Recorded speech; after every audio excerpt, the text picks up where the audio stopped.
नमस्कार दोस्तों, मैं रविंद्र रावत आप सभी का स्वागत करता हूं। दोस्तों, ग्रह विवेचना के आज के इस एपिसोड में हम बात करेंगे चंद्रमा जब सेकंड हाउस में होता है तो उसका क्या फल होता है, वो किस तरह से शुभ होता है, किस तरह से अशुभ हो सकता है और उसके लिए क्या उपाय किए जा सकते हैं। लेकिन उससे पहले मैं आपको याद दिला दूं, अगर आपने अभी तक हमारे चैनल को सब्सक्राइब नहीं किया है तो प्लीज़ पहले उसे सब्सक्राइब करें, और अगर आप इसे सब्सक्राइब कर चुके हैं तो उसका बहुत बहुत धन्यवाद। दोस्तों, चंद्रमा जब सेकंड हाउस में होता है तो ये फुल क्रीम दूध बोला गया है। यहाँ पर बहुत उत्तम इसका फल माना गया है। चंद्रमा जो इस घर का प्रभाव देता है तो वो बृहस्पति और शुक्र से प्रभावित अपना फल देता है। चंद्रमा यहाँ पर उच्च के होते हैं। यहाँ पर वो शिवजी के शीश पर लगे हुए चंद्रमा की तरह होते हैं, जो कि एक बेहतर पोजीशन मानी गई है। दोस्तों, चंद्रमा को नगद रुपए पैसा कहा गया है। बृहस्पति यहाँ पर धर्म है, बरकत है, धर्म का स्थान है, यानी धर्म से कमाया हुआ, नेकी से कमाया हुआ धन। यहाँ पर जब भी चंद्रमा होगा तो आपको जनरली ये अच्छा फल देगा। इसका परिणाम इस तरीके से मिलता है, इसका प्रमाण इस तरीके से मिलता है कि आपकी माता की आयु लंबी होगी, माता का आपसे प्रेम बहुत होगा, माता हमेशा आपके फेवर में आपके लिए चलेंगी। अगर इसके विपरीत होता है तो यहाँ पर उसका फल नेगेटिव माना जाएगा। दोस्तों, चंद्रमा जब यहाँ पर होते हैं तो शुक्र के साथ भी संबंध बनाते हैं। शुक्र और चंद्रमा ये दोनों ही अगर तासीरों में देखा जाए तो विपरीत हैं, यानी चंद्रमा यानी नगद रुपए पैसा और शुक्र यानी भोग। अब शुक्र और चंद्रमा की आपस में शत्रुता होने के कारण, यानी जो भी आपका नगद रुपए पैसा है, जो भी आपकी सेविंग है, वो अब खर्च हो जाएगी भोग में। और ऐसा इंसान जब उसका चंद्रमा मतलब आपका नगद रुपए पैसा खर्च हो गया, यानी शुक्र की पावर बढ़ गई और चंद्रमा कमज़ोर पड़ गया, तो ऐसे में आप यही कहोगे कि जो चंद्रमा के फल हैं या चंद्रमा की जो पॉजिटिव चीज़ें हैं वो अब ख़राब हो जाएंगी। यानी ऐसा इंसान अपनी माता से दूर रहना शुरू कर देगा, उसकी सेविंग्स कमज़ोर होनी शुरू हो जाएंगी और वो अपनी सेविंग के लिए हमेशा टेंशन लेता रहेगा। खर्च करने के बाद वो सोचता रहेगा कि मैंने ये खर्चा कर दिया, मेरा हिसाब किताब ख़राब हो गया, मेरा ये सब कुछ ख़राब हो गया। तो ये चंद्रमा की सेकंड हाउस में नेगेटिव के फल हैं। अगर आपका शुक्र किसी भी तरह से मजबूत हो जाता है, शुक्र एक्टिव हो जाता है, तो ये चंद्रमा की नेगेटिव की निशानी है। दोस्तों, यहाँ पर आपके बृहस्पति के साथ चंद्रमा का मेल बहुत अच्छा माना गया है। यहाँ पर बृहस्पति के साथ ये गुरु और माँ दोनों का मिश्रित फल, यानी ऐसी माँ जो गुरु का भूमिका निभा रही है, तो वो आपके लिए शुभदायक होगा। या इसको इस तरह से भी ले सकते हो कि दूध में जब केसर डाल देते हो तो उसकी पौष्टिकता बढ़ जाती है और वो दवाई बन जाती है, वो एक औषधि बन जाती है और वो आपकी बीमारियों को काटती है।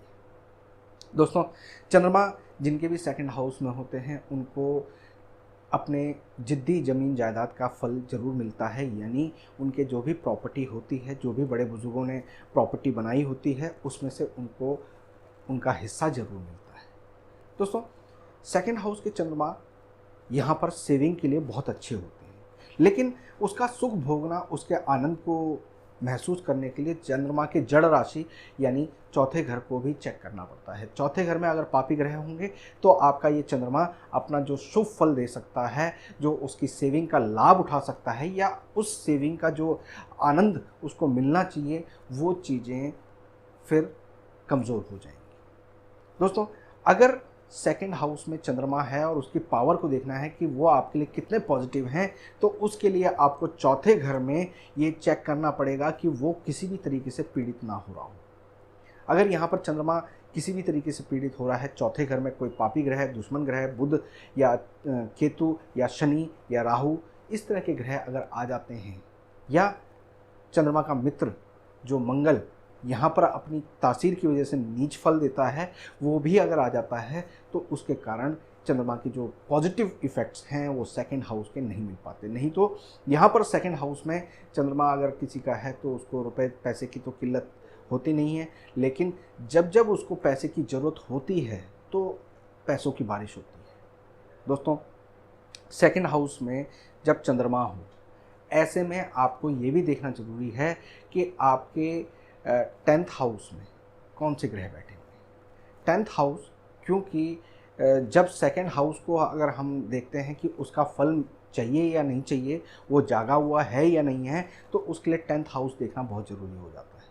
10th हाउस अगर ख़राब है, सोया हुआ है या उसमें कोई ग्रह नहीं है, दुश्मन ग्रह बैठा हुआ है, तो जो सेकंड हाउस के ग्रह हैं यानी चंद्रमा जो है, वो अपना शुभ फल देने में असक्षम हो जाता है, कमज़ोर पड़ जाता है।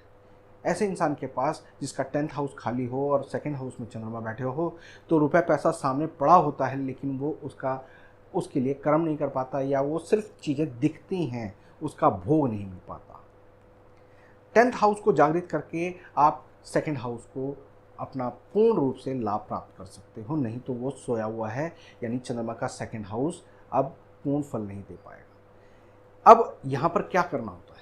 चंद्रमा को सबसे पहले आपको स्ट्रॉन्ग करने के लिए अपने कर्मों में पॉजिटिविटी लानी पड़ेगी। कर्म 10वां घर, और 10वें घर से सेकंड हाउस जागृत होता है, यानी रुपए पैसे की आपको कहीं पर किल्लत आ रही है, आपको रुपए पैसा कहीं पर कमज़ोर पड़ रहा है, आपको माता का सुख नहीं मिल रहा है, आपके घर में सेविंग नहीं हो पा रही है, आपको जो एक लोगों के साथ आपका जो एक व्यवहार है वो पॉजिटिव होना चाहिए, उसका रिजल्ट पॉजिटिव होना चाहिए, तो आपको 10th हाउस जागृत करना पड़ेगा। 10th हाउस को जागृत करने के लिए आपको अपने कर्मों में अपनी माता की सेवा को अपनाना पड़ेगा।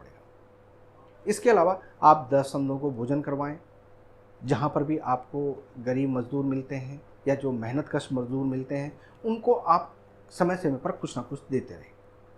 दोस्तों, चंद्रमा सेकंड हाउस में अगर आपको शुभ फल प्राप्त करना है, तो माता से उनके पैरों को छूकर आशीर्वाद लेकर उनसे चावल आप लें और उनको चांदी के बर्तन में घर में स्थापित कर दें, कहीं पर उनको संभाल कर रख दें, जिनको छेड़ा उनको कभी खाए नहीं, उनको कभी छेड़े नहीं, तो आपका चंद्रमा यहाँ पर बहुत शुभ फल देने लगता है।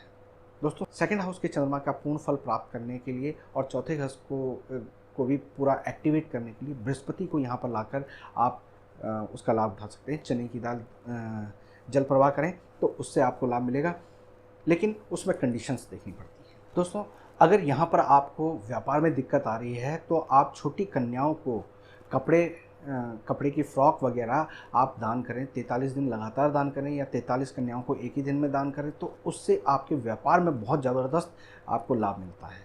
दोस्तों, अगर आपको मकान का सुख चाहिए, परिवार का सुख चाहिए, आपके कार्य क्षेत्र में लाभ चाहिए, तो आप अपने घर की नींव में चांदी के बर्तन में शहद भरकर आप उसको दबा देते हैं, तो इससे आपके सेकंड हाउस के चंद्रमा का पूर्ण रूप से आपको लाभ प्राप्त होता है। दोस्तों, इस हाउस में बैठे हुए ग्रह का पूर्ण लाभ उठाने के लिए, खासकर चंद्रमा का लाभ उठाने के लिए, आपको एक चीज़ तो हमेशा ध्यान रखनी है कि यहाँ पर चंद्रमा पूर्ण रूप से आपके माता के आशीर्वाद से आपको पूर्ण फलित होगा। यानी आपकी माता हैं तो उनके पैरों को छूकर आशीर्वाद लेकर आप कोई भी कार्य शुरू करते हैं तो आपको उसमें लाभ मिलता है। या अगर आप किसी कारणवश आपको माता का सुख नहीं प्राप्त है या आप माता से दूर हैं, तो ऐसे में जो भी घर के आसपास आपके बड़े बुजुर्ग स्त्री है, उसके पैरों को छूकर आशीर्वाद लें और उनसे आपके बरकत की कामना करें, तो आपको इस सेकंड हाउस के चंद्रमा का पूर्ण लाभ प्राप्त होता है। तो दोस्तों, उम्मीद करता हूँ कि सेकंड हाउस के चंद्रमा का आप जो भी डेफिनेशन है, जो भी चीज़ें हैं, वो समझ में आ गई होगी आपको। किसी भी तरह का कोई सवाल हो, डाउट हो, तो हमें कमेंट बॉक्स में लिखिएगा। लाइक और शेयर करना बिल्कुल मत भूलिएगा। फिलहाल मैं अपनी वाणी को विराम देता हूँ। नमस्कार।